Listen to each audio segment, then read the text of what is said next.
Okay, let's dive right into this. Welcome to today's Explainer. We are looking at a truly fascinating cosmic mystery about Earth's history today, and it's all based on a groundbreaking paper.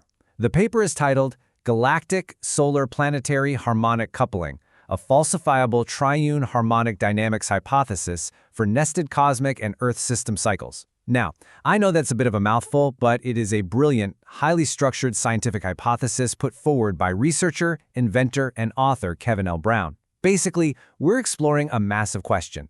What if the huge geological and biological events in Earth's deep past aren't just random? What if they're actually connected to our solar system's journey through the Milky Way galaxy? It's a huge concept, but we're going to break it down step by step so it makes perfect sense. So here is our roadmap for today. We'll kick things off with Earth's deep time mystery. Then we'll explore the galactic solar connection.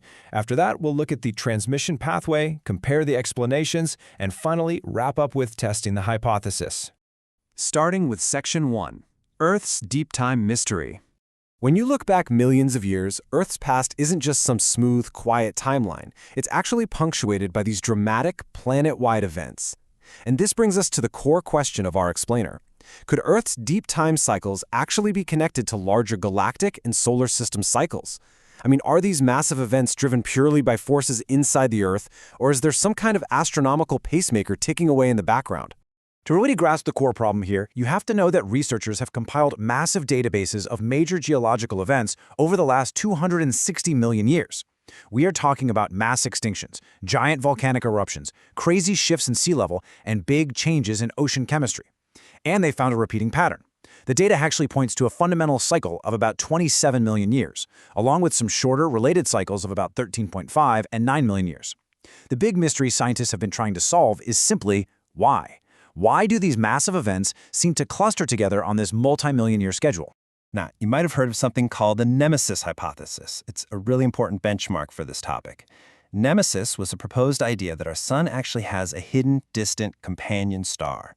The thought was, as this unseen star orbits, it periodically shakes up a shell of icy debris at the edge of our solar system, known as the Oort Cloud. That would send showers of comets hurtling toward Earth, causing massive impacts and extinctions. It was a pretty great idea because it gave us a single astronomical clock. But there's a catch. Despite looking literally everywhere with advanced infrared telescopes, no one has ever found this companion star. Plus, an orbit that large would probably be unstable anyway. So we really need a better explanation. Which brings us to Section 2, the galactic solar connection. What if we don't need to invent a hidden star at all? What if the clock is just the actual, normal movement of our solar system? Our system moves through the Milky Way galaxy in three main ways. It bobs up and down vertically, it wobbles in and out radially, and it makes a really wide circle around the galaxy azimuthally.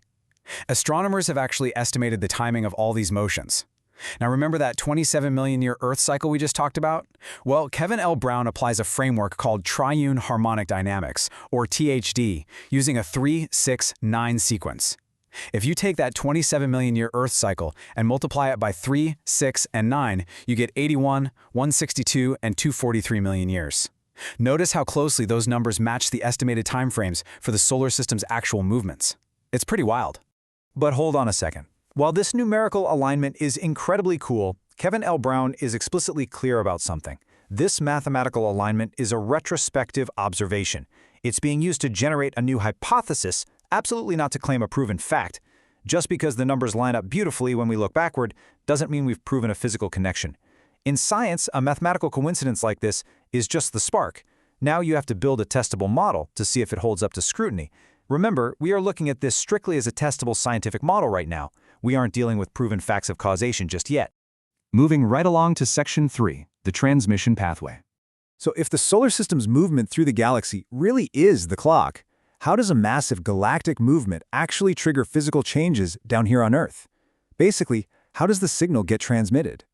Think of this model kind of like a set of nested Russian dolls. It's a three-step hierarchy. First, you have the largest doll. The galaxy's dynamics change the large-scale environment. Second, the middle doll. The solar system acts as a transfer layer, filtering that whole galactic environment. And finally, the smallest doll. The Earth responds, but it responds entirely on its own internal conditions. It's this beautiful chain reaction from the vastness of the Milky Way, filtered through our local neighborhood, right down to our planet. Now you might be wondering, what exactly is happening in that middle transfer layer? How does the space environment physically touch us? Well, there are a few possible physical pathways. As our solar system moves, it experiences different gravitational pulls, or galactic tides, which could pull comets loose. We might pass through thicker parts of the interstellar medium, or bump into dense molecular clouds. Our movement could even change how much we're exposed to high-energy cosmic rays.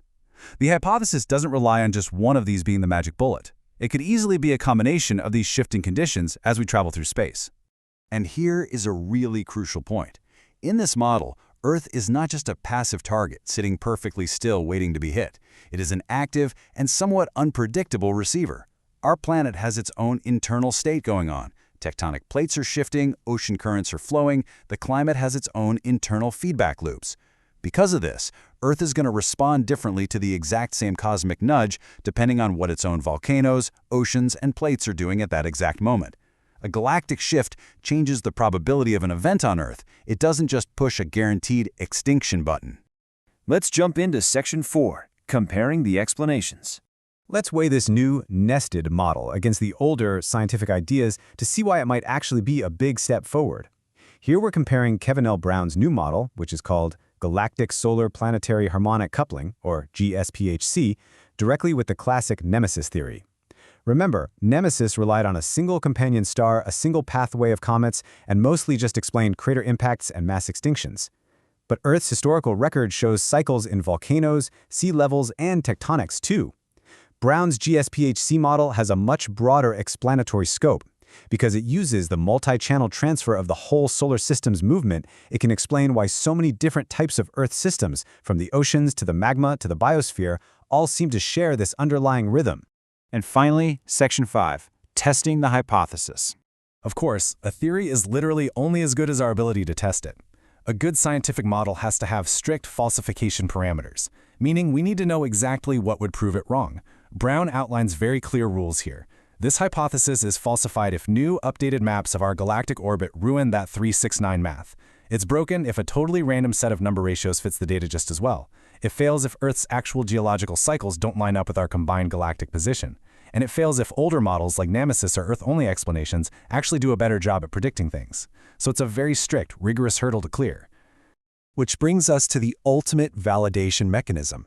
You can't just build a model using all the data we currently have, point out that it matches, and declare victory. That's just circular logic.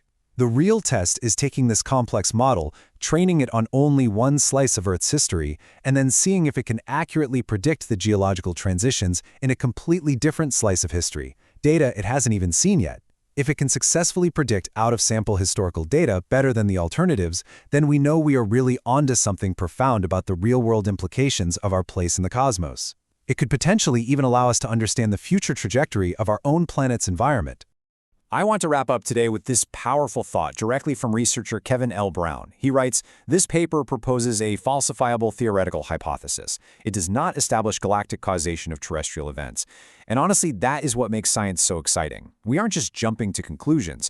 We are replacing the idea of a hidden, unproven star with the actual, measurable movements of our solar system, giving us a highly testable alternative.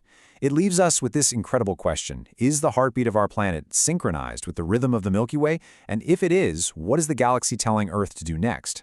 Thank you so much for joining me on this explainer, and keep questioning the universe.